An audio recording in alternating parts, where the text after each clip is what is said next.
Welcome back, everyone. Last time we talked Horus Heresy, I taught you about loyalists and the basics of the game. Now we are covering the other side of the Horus Heresy, the Traitor Legions. This is a basic guide to help you pick which legion you'd like to play and break down their abilities and special units so you have a basic understanding of the army to either learn them faster or understand what you are looking at. Now, let's get into it. I know better now. The Emperor's Children Legion are focused on being better than their opponent. When they are assaulting enemy units, even if the assault was a disordered charge, the Emperor's Children act as being one initiative step higher than the unit they are fighting. As well, when Emperor's Children's vehicle makes a shooting attack, they get to add 1 to the hit roll as part of a reaction. Emperor's Children always want to be holding the advantage, so make sure you force your opponent to play on your terms during a battle. Something else to note is that Emperor's Children get an upgrade called Surgical Augment. This is only available to traitor-aligned Emperor's Children, and gives the unit upgrade with it the following abilities and attacks. The Emperor's Children get 3 special units: the Palatine Blade Squad, the Phoenix Terminator Squad, and the Cacophony Squad. The Palatine Blade Squad is a melee-focused elite unit. When in combat, you can choose one of 3 stances the unit will use. These stances can make it harder for your opponent's unit to hit the Blade Squad, make it easier for your Blade Squad to hit your opponent, or increase the amount of attacks your unit gets. Each one of these stances reduces either the attacks or the weapon skill of the unit when you use them, for that combat only, so choose wisely when they get into melee combat. The Phoenix Terminator Squad are an elite bodyguard unit that you can bring as a unit that has the Master of Legion special role. Because of this role, they don't take up any slots in your army roster, but they are still a pretty expensive unit to bring. They come equipped with Phoenix Power Spears, and they can choose one of the Blade Squad stances to take in combat. As well, when determining who won in combat, the Phoenix Squad negates the death of one model on your side, meaning that any combat ending in a tie will actually let the Phoenix Squad win their combat, because they are better than you, peasants! Those more familiar with 40k will instantly recognize these loud bastards. The Cacophony Squad is 30k's Noise Marines.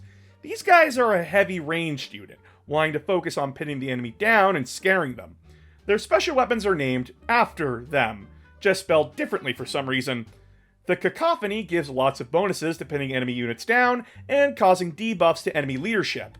However, the guns do have the Gets Hot special role, meaning rolls of 1 will cause your unit to take damage, and unlike their 40k counterparts, they can't take melee weapons outside their sergeant, so keep these guys away from melee as much as possible.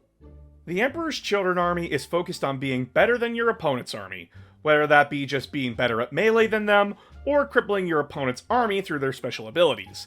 The Emperor's Children act like they're better than everyone, and they will prove it. I am going to lose my house. The Iron Warriors are the siege specialists of the Traitor Legions, and their ability is stupidly straightforward. If Iron Warrior units attack anything that's a dreadnought, automata, tank, or building, they get to add 1 to the strength of their attacks. It's simple, straightforward, and to the point. These guys are a menace to armies that focus on vehicles. The Iron Warriors get only 2 special units: the Iron Circle Maniple, and the Tyrant Siege Terminator Squad. The Iron Circle Maniple is a unit of giant murder robots. They are a tough and brutal unit to bring on the battlefield, as they are extremely dangerous in both melee and ranged combat.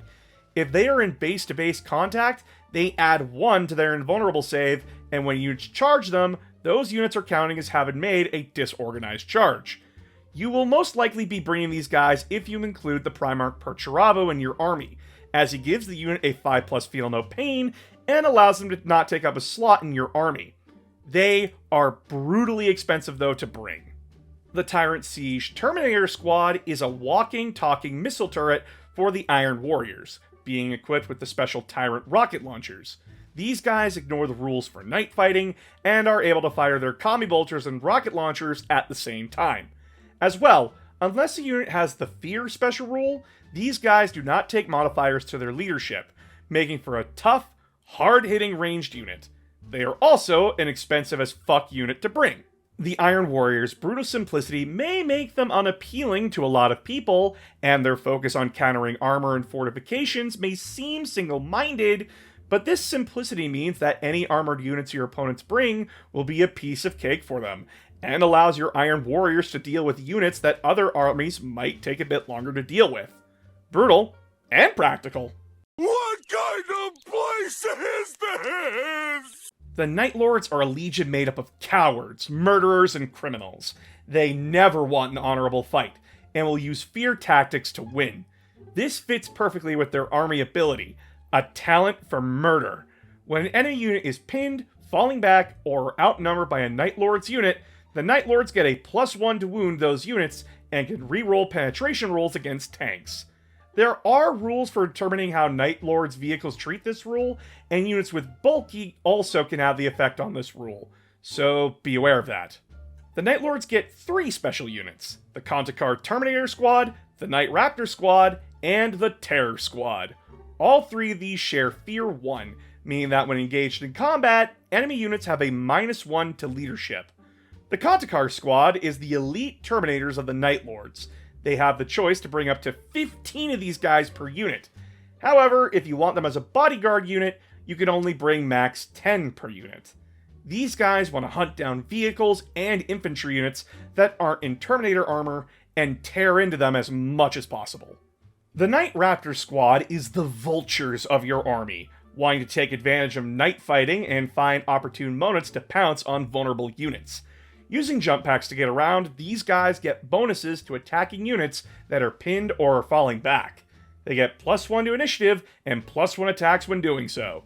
These guys, as well, want to be hunting infantry units as much as possible, but can also be built to hunt down elite units. The Terror Squad is the Night Lord's special infiltration assassin unit. They want to target vulnerable backline units and leader units, and can be built for either melee, ranged, or a mix of both. They get the unique ability of Preferred Enemy Infantry, meaning that when attacking any unit with the infantry keyword, they get to reroll hit rolls and wound rolls against them. As well, when making a hit roll of 6, they can pick which models take the hit, meaning that characters hiding inside units are not safe from them. The Night Lords are the Terror Legion for the Traitor forces. They want to make the battlefield as uneven as possible and to take advantage of the chaos. When playing Night Lords, fighting straight up, honorable battles is gonna get you killed. Be dirty, sneaky, and make sure that you are always outnumbering the enemy. I was something beyond furious. The World Eaters do one thing, and they are the best at it: melee. These guys want to be in melee combat as much as possible. Their army ability, Violence Incarnate, means that anytime they charge, they get +1 attack, no matter what. It's stupidly straightforward and simple. Charge everything at everything. The World Eaters only get 2 special units: the Rampager Squad and the Red Butchers. The Rampager Squad wants to rampage. They can either be taken on foot or be given jump packs to help them get closer to the enemy. Their weapons are built for murdering any infantry unit stupid enough to get in their way, as they have either rending or breaching on most of their weapons, meaning that even Terminators aren't safe from them. They also get Furious Charge, so when they make a successful charge, they not only get an extra attack, but they also add 1 to their strength until the next turn. A very nasty melee unit. Then, there is the Red Butchers. These guys on the surface look like regular Terminators, but they are extremely tough in melee combat. Any melee attacks trying to wound them takes a -1 to wound, meaning that your opponent can never have anything more than a 3+ to wound. Not only that, but these guys have hatred to everything. So in melee combat, they reroll all failed hit rolls on every unit in the game. Christ! World Eaters are even more straightforward than the Iron Warriors. These guys want to get into melee and stay in melee. There is no other strategy for them. Bring as many bodies built for melee as possible, and let the red tide flow. Ooh, we have a special snowflake! The Death Guard is a legion that wants to outlast their enemies and keep advancing even under the most hellish conditions. Their army ability, Remorseless, allows any units that are not cavalry or artillery that make a normal move to fire weapons normally and ignore any movement modifiers. However, there is a long list of factors that this ability does not affect, and times when the ability doesn't take effect on your units. The Death Guard have two special units, the Death Shroud Terminator Squad and the Grave Warden Terminator Squad. Death Shroud Terminators are a bodyguard unit equipped with power sights, a weapon unique to the Death Guard. They get the Battle Hardened ability, so if a weapon would double their toughness, they are counted as having a toughness stat that is one higher, so they can ignore the instant death effect. These guys are durable and tough, as all Death Guard should be. The Grave Warden Terminators are masters of chemical warfare. They come with a special fog that grants them a 6+ shrouded save, as well as causing any charging unit to be considered disordered when charging them. They also come equipped with a special grenade launcher that has poison ammo, and have a special chemical thrower attack built into their armor, giving these guys a unique role within the army to hit hard both in melee and short-range shooting. The Death Guard are a legion that wants to be moving. Yes, they are slow as molasses, but being able to move and shoot heavy weapons with no penalty is great. As well, whatever terrain slows your opponent down doesn't slow you down. So long as you aren't running. An interesting question, asshole! Okay, this gets complicated. Thousand Sons infantry and cavalry units are all treated as psychers. Their army ability is Cult Arcana, which means all infantry and cavalry units must choose one of the 5 special cults to hail from. These special cults offer different psychic powers that squads can cast to buff themselves. However, these powers do not replace any psychic power your unit starts with, and if you fail your psychic test, you take a Perils of the Warp attack.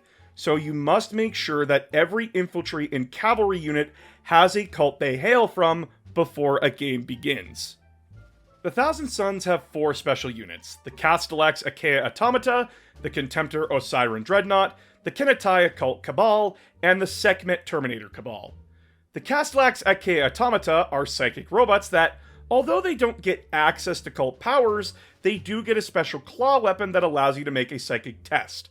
If it's passed, the claws get a +2 to their strength until the end of the turn, making them a dangerous melee unit. The Osiren Dreadnought is a psychic dreadnought unique to the Thousand Sons Legion. They are resistant to psychic powers and have the same buff to their psychic weapons that the automata do. Do a psychic check, pass, you get +2 to the strength, making for a strength 11 dreadnought. That's crazy. They can also take occult power for a small upgrade cost, so fun. The Kenetai Occult Cabal is a melee-focused psyker unit. Their swords get the same ability as the other 2 previous units, and they also get their own special cult power that, when it successfully casts, gives them +1 to their movement, weapon skill, and attacks, making them a dangerous melee unit, so long as they don't fail the psychic test. Otherwise, they are just a fairly competent melee unit that can become extremely dangerous. The Sekhmet Terminator Cabal has the same psychic weapons that the other 3 units have, but they get the unique privilege where their squad not only gets occult power, but that they can upgrade their squad leader to have a single psychic power from the psychic powers lists in the main rulebook, giving you much more flexibility on the psychic spells you can bring to the table. Otherwise, they're just regular Terminators. The Thousand Sons are an army made up of psychers, and although this relies on you deciding when the time is right to use your psychic powers, and hoping to God you don't fail a psychic test, this gives the Thousand Sons a massive amount of potential during a game to either dominate, or flop hard if you keep failing your psychic spells. Stay optimistic. Stay optimistic. Stay optimistic. The sun is deep, burning, stay optimistic. Stay optimistic. The Sons of Horus are the leaders of the Horus Heresy, and the big bads of the Traitor Legions. Their army ability is called Merciless Fighters. When Sons of Horus infantry units charge or get charged, the strength of the target enemy unit is reduced by 1 for that turn. If a Sons of Horus vehicle decides to charge, they get 3 additional attacks to their ramming attack. This makes the Sons of Horus an extremely tough army to break through when it comes to melee combat. The Sons of Horus have 2 special units, the Justarian Terminator Squad and the Reaver Attack Squad. The Justarian Terminator Squad are the 1st Company Terminators and bodyguard unit for the Sons of Horus. They get Furious Charge and can take any melee weapon they want from their armory. For guns, they can take a Multi-Melta, a Heavy Flamer, or special Kami Bolters with the Breaching Special Rule. These guys are extremely dangerous, and prove just how scary the Sons of Horus can be on the table.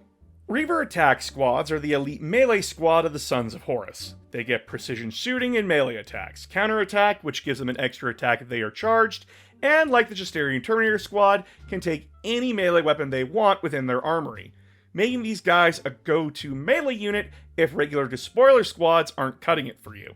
The Sons of Horus are a melee shock assault force, and they want to get into the enemy's face and rip out their throat as fast as possible. With their army ability, it really helps them survive getting charged and gives you the feeling of being unstoppable, much like Horus was, up until the end.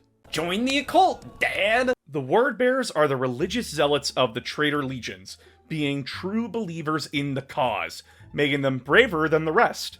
The Word Bearers' army ability, True Believers, makes it so that their leadership stat can never be lowered below 6, and if a combat ends in a tie, the Word Bearers get +1 to the result of a combat, meaning that unless you beat them wholesale, Word Bearers are always winning combat. They get 3 special units: the Ashen Circle Squad, the Gal Vorbak, and the Mahara Gal Dreadnought. The Ashen Circle are a special jetpack unit focused on Scorched Earth tactics. They are equipped with special power axes, flame pistols or melta pistols, and when they make a charge, they add 1 to the attack of their Hammer of Wrath, and add 1 to the strength of those attacks. These zealots are happy to burn everything in their path. The Gal Vorbak are made up of the first possessed Marines that popped up during the Horus Heresy. They are extremely tough and hit really damn hard. They get Rage, which gives them more attacks on the charge, Feel No Pain 5+, and Relentless, not to mention the special demonic talons they get, that are amazing for tearing through infantry and can cause instant death on a wound roll of 6. These guys are amazing, and though they're expensive to bring, can be an amazing force multiplier for your army. The Mahara Gal Dreadnought is a demonically possessed dreadnought. This dreadnought gets It Will Not Die, Rampage, Move Through Cover, and Pathfinder. This thing also reduces the strengths of attacks of enemy Plasma, Flamer, Volkite, and Melta weapons by 1, and reduces the strength of Demons, Psychers, and Corrupted units by 1, unless they share the Accursed special rule. And if it dies, it automatically explodes, catching anyone within range with a straight 8 explosion, and a range of 6 inches plus d6 die roll. I don't know who pissed this dreadnought off, but damn, it's pissed. The Word Bearers are a legion of demon worshippers and priests, spreading fire and their dark faith to all those in their way. Whether it be demon-possessed Marines or warp-blessed warriors, they will stop at nothing to spread their faith and the word of Lorgar. Thank you, Commander, for so thoroughly and brutally dispatching my enemies. But now I'm afraid you have outlived your usefulness. The Alpha Legion are the Infiltration and Sabotage Legion, relying on misdirection and asymmetrical warfare. Their army ability makes your opponent treat all weapons, charges, and reactions targeting an Alpha Legion unit as being 2 inches further away, meaning that your opponent has to be 2 inches closer than they would normally need to be if they wish to shoot, charge, or react to Alpha Legion units. And yes, this ability works during night fight rules. However, that's not the only thing you get access to. Alpha Legion have the unique ability to take 1 special unit from any legion they want. You want Fire Drake Terminators from the Salamanders? You can take them. You want Tyrant Terminators from the Iron Warriors? You can take them. Yeah, you can only take 1 unit, but that is a massive list of 41 units you have to pick from. Knowing that, the Alpha Legion has 2 of their own special units, the Lernaean Terminator Squad and the Headhunter Kill Team. Lernaean Terminators get a special 1-use poison grenade, but they also get to name 1 Legion for them to get a +1 to hit against, along with Volkite Chargers and Power Axes, and lots of their other customization options. You can build these guys to counter any unit you want them to. Headhunter Kill Teams are the special assassin unit for the Alpha Legion. Their special Bane Strike Kami Bolter, though short-ranged, has breaching and is twin-linked. Their abilities are as follows: Infiltrate, Scout, Precision Shots, Preferred Enemy on any independent character. Basically, if these guys are running around, no warlord or character is safe from them. The Alpha Legion are the legion for messing with your opponent, whether it be bringing their opponent's units against them, being just a couple of inches out of range, or being able to get around and behind the enemy at a moment's notice. The Alpha Legion prove to be a bigger pain in the ass than they look. Because God has cursed me for my hubris, and my work is never finished. And that's the Traitor Legions. Some are clearly a bit more complicated than others, but they are also extremely flexible and have some very fun and unique chaos-infected units. When we come back next time, we will be covering the Primarchs. Yep, wanted to cover each and every one in a single video to make it easier on me. But until then, please like the video, subscribe if you haven't already, maybe consider joining the Patreon, and I'll see you all next time.